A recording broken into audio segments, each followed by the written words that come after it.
So the practical demonstration of NewNav should give a good sense of what the workflow looks like on a realistic Phantom. And in this presentation, I want to cover more about the technical background of NewNav. And then I want to get into some experiments that we've been performing to evaluate the spatial performance of the system, as well as some ongoing work to extend its capabilities and improve its spatial performance. So an analogy that I like to start with is this idea of determining one's location within a city. Here we're thinking of Boston. So if you're able to visualize landmarks, easily recognizable landmarks, this might help to give you a sense of where you are in a city. And if you can correlate that to a static map that lays out where these landmarks are relative to one another, then you might be able to establish to some degree of error where you are located within the city. However, realistically, if you were to ask somebody in a city to provide their location, probably they would take out their phone and use something akin to GPS, where their position is triangulated on the planet by several satellites, and their external vantage point allows them to localize the phone to quite a high degree of accuracy. And so this GPS analogy is a great way to conceptualize how neuronavigation might be useful in helping to determine one's location within the brain. So let's consider a case where we want to plan a craniotomy and we want to determine where on the skull to perform the initial incision. One might use some known landmarks that can be identified on the skull, and if you're fortunate enough to have access to 3D imaging of the skull, you would then correlate these landmarks against the static map generated through CT or MR imaging, and from this information you could plan out where to localize your craniotomy. But as we saw in the GPS example, having some sort of system that is able to localize the location of a tool within that static map and update it as your tool moves in the same way that GPS would as the user's phone moves around would give a lot more information. And so in this case, rather than using satellites this is a typical commercial neuronavigation system. The system uses infrared cameras that are able to they illuminate the scene with infrared light, and then they're able to identify the location of these retroreflectors. And the retroreflector locations can be used to infer the position of the tip of the tool. And we can see that as the tool moves, the change in the tip position is reflected in the imaging on the navigation system, and this is able to give the user a really intuitive, high fidelity sense of where on the head their tool is located, and would allow them to better plan their craniotomy or reference their location intraoperatively. So in the case of NewNav, the exact same principles apply. So the user of NewNav is assumed to have access to some 3D imaging of the patient. You can see this imaging in the top right, and this is our phantom patient here. And the objective of NewNav, just like in the commercial navigation system, is to be able to move between world coordinates, so the position of this tooltip in the world, to the position of the tracked tooltip relative to the imaging. And this again allows you to correlate the position between world coordinates and imaging coordinates. And here you can see the optical tracker used by NewNav, triangulating the position of one of these retroreflective disks. If you are able to localize one disk, you get a position, and localizing 3 or more disks gives the position and orientation of that rigid body. So here you can see the patient reference array for NewNav, and this is the tracked pointer for NewNav.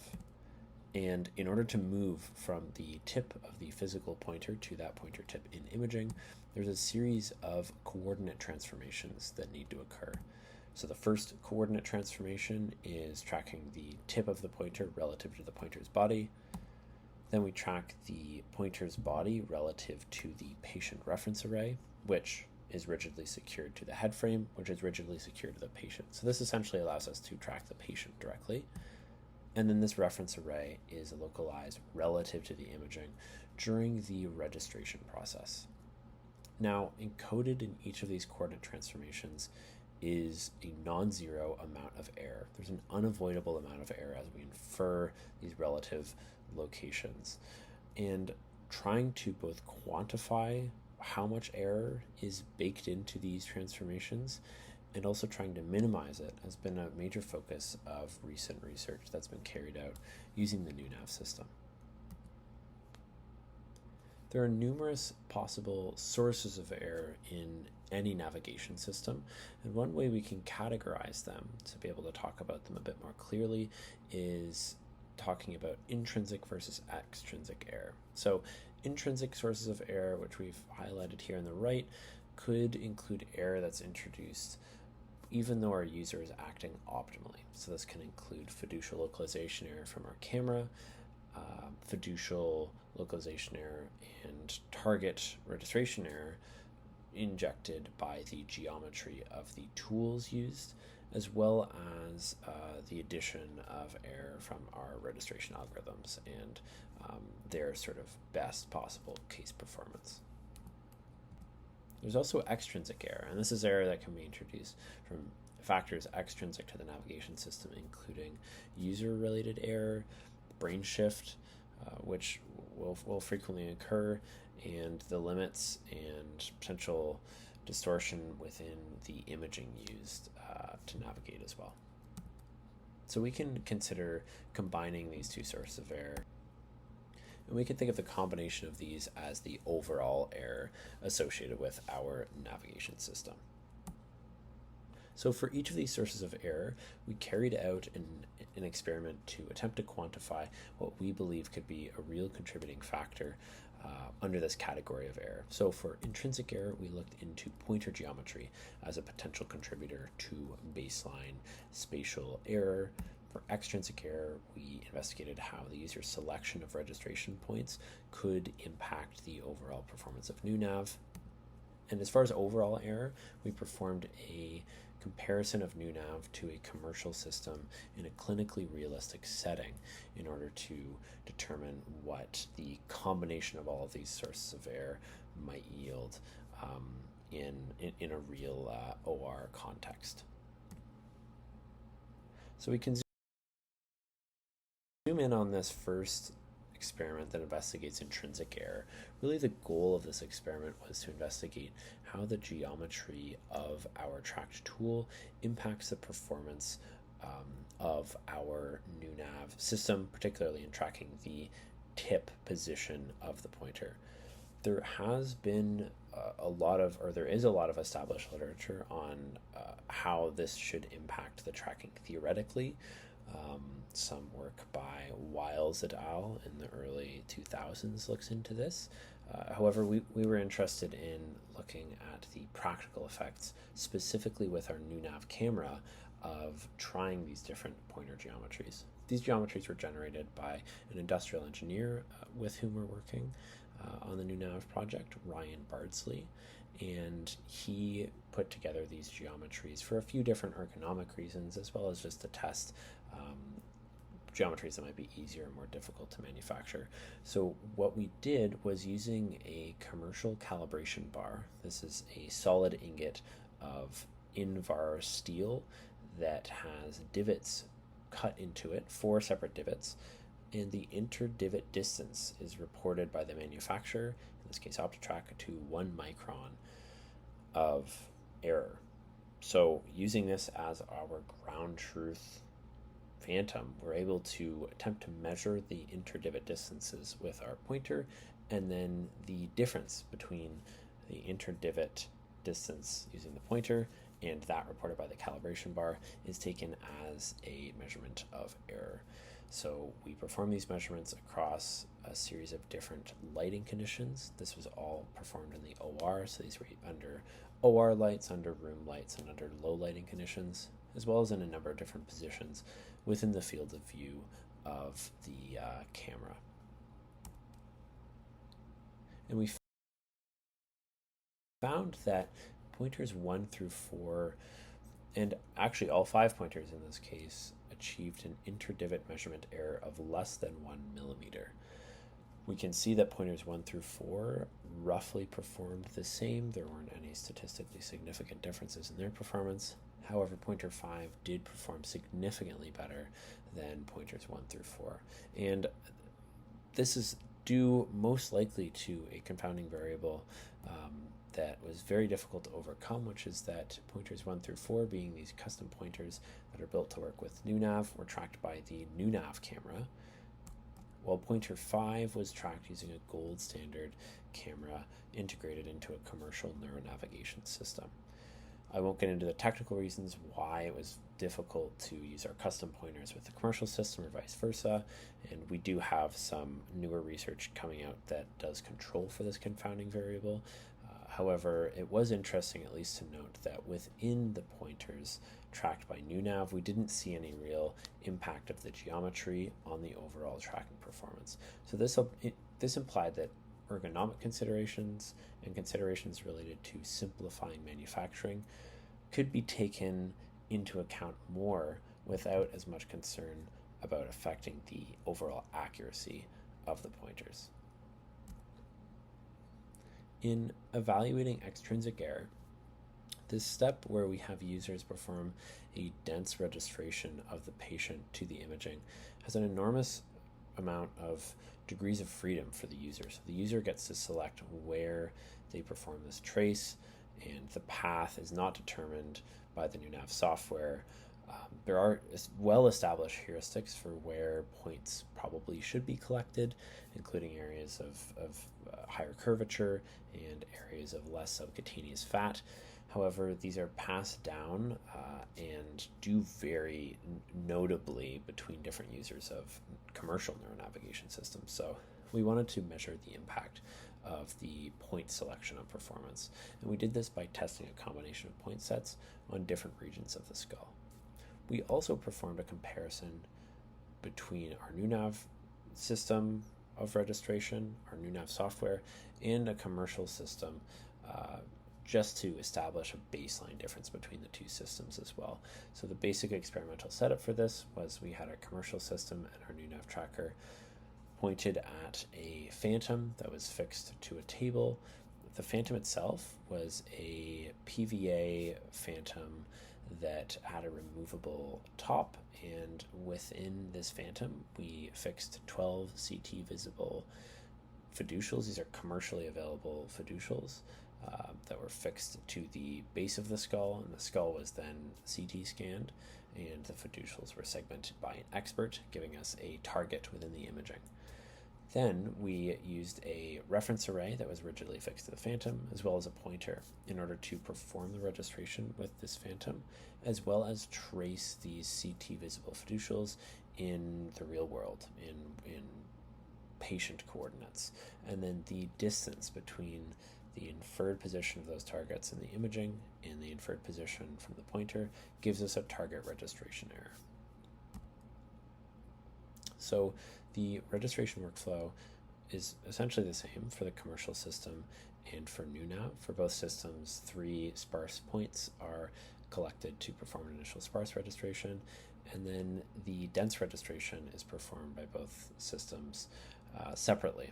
And actually, these systems require different numbers of points to perform their dense registration. neunav will take up to 200 points, and we do recommend users get all the way up to those 200 points. neunav also collects these points through a trace, whereas the commercial system, I have the gold ingots indicating this is a gold standard system, has a recommended number of points of up to 50, and doesn't use a trace. They actually use points captured separately. Next, following this registration, the top of the skull is removed, and then using each system separately tracking the pointer, we traced all 12 of these targets. And this was to compare the neunav and the commercial system. In the interest of determining which point sets were most critical to improving registration performance within neunav, this is strictly using the neunav system, a series of 15 registrations were performed, and this was using every non-zero combination of points from a set of 4 point sets that were captured. So the first you can see there in red is along the sort of the brow ridge. Point set in B is around the orbits. Point set in C is around the superior aspect of the head. Point set D is along the temples of the head, sort of the posterior aspect and along the temples there. And so all 15 combinations of these points were tested in order to determine which point sets were most correlated with the lower target registration error.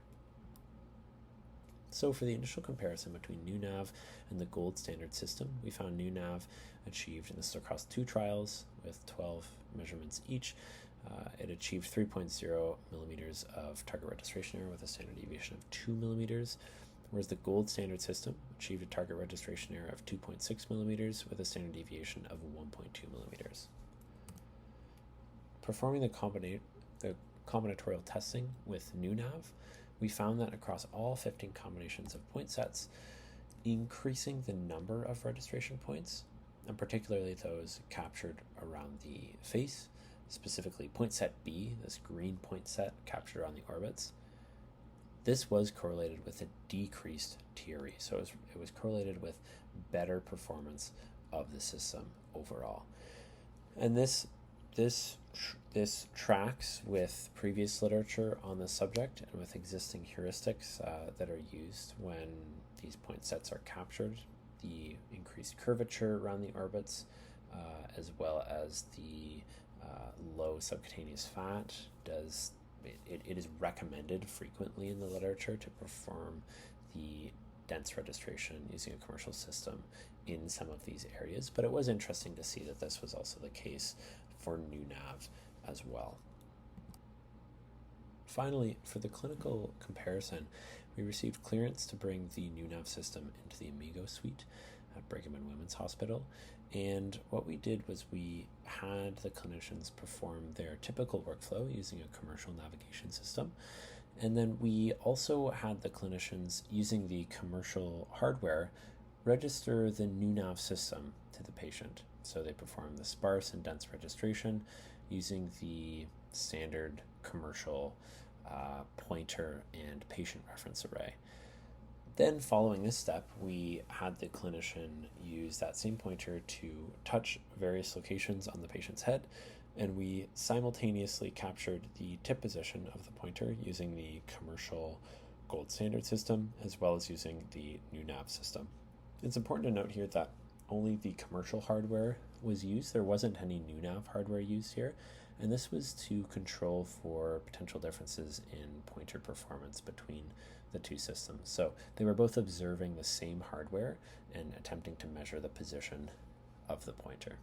So across 4 cases in which a total of 98 points, paired points, were captured, these are points captured by both NuNav and BrainLab, we found the distance, the mean distance between these paired sets of points to be 4.2 millimeters with a standard deviation of 1.5 millimeters.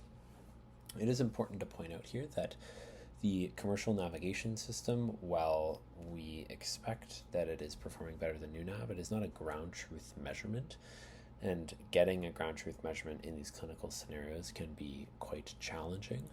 However, we think it's an interesting measurement of NuNav's performance relative to what the clinicians would already be using, and it does represent a step towards validating NuNav in a clinical setting with a ground truth system. And I think it at least gives us a sense of what sort of error we would expect to see. I also wanted to point out that in the second case of these 4 cases, there were both points collected on the surface of the skin, as well as using a sterile, again, the commercial pointer used typically for these procedures. Points were also collected in the resection cavity. So the clinician would place the pointer in a location, and the location would be recorded both on the NuNav software and on the commercial software. And we interestingly found that the skin surface points, of which there were 13, had a mean error or mean interpoint distance of 4.4 millimeters, whereas within the resection cavity, across the 20 points, we found it was about 5.0 millimeters. I won't get too far into talking about this, but I just wanted to point out that we do think that there was evidence of some systematic differences in the registration that took place, some systematic sources of error, or at least sources of this difference that we're seeing, that we do think implies that the error may be more grounded in the registration algorithms that are used and less so strictly on hardware limitations. So in the last section of this presentation, I'm interested in talking a little bit about some ongoing work that we're doing to attempt to reduce these extrinsic and intrinsic sources of error and to refine those coordinate transformations that I showed earlier. So I'll just get right into talking about the first one here, which is the objective of integrating tracked 2D ultrasound imaging using a low-cost ultrasound probe into the NeuNav workflow. And the advantage, of course, being that a tracked 2D ultrasound can be quite inexpensive if we're using a point-of-care ultrasound probe. These probes have become very accessible recently over the past several years, and it has the advantage of providing 3D imaging truly intraoperatively, which would be a real advantage for dealing with things like brain shift or changes to anatomy due to resection. So we've explored a few different ultrasound probes. You can see on the left here a telemed probe, as well as a GE VScan air probe, and we built a trimodality brain phantom to attempt to perform some measurements as well as test out some different jigs for carrying our retroflective dots. Next, we were looking at whether we could apply off-the-shelf AI-based segmentation of the skin in order to actually improve the registration performance of our system. Right now, users have two sliders that they select from smoothness and threshold in order to perform the skin segmentation. However, due to differences in imaging as well as differences in experience, there may be some inconsistency introduced by having these degrees of freedom in the planning phase. So using AI to perform the segmentation may be a possible way to make this more consistent.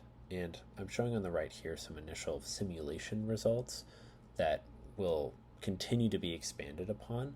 These are very preliminary, but in general, we are seeing a trend.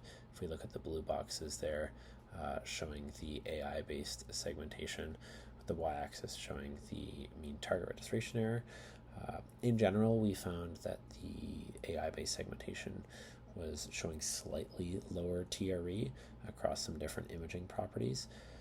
However, again, this needs to be performed in a non-simulation environment, so we're working on performing practical tests to evaluate this. Another direction we've been looking into is this idea of whether we can encode the heuristics that are typically associated with selecting dense points for the dense registration phase, whether we can actually make these heuristics explicit through a heat map to the user, or else actually optimize over these heuristics to choose truly the optimal locations for dense points to be placed.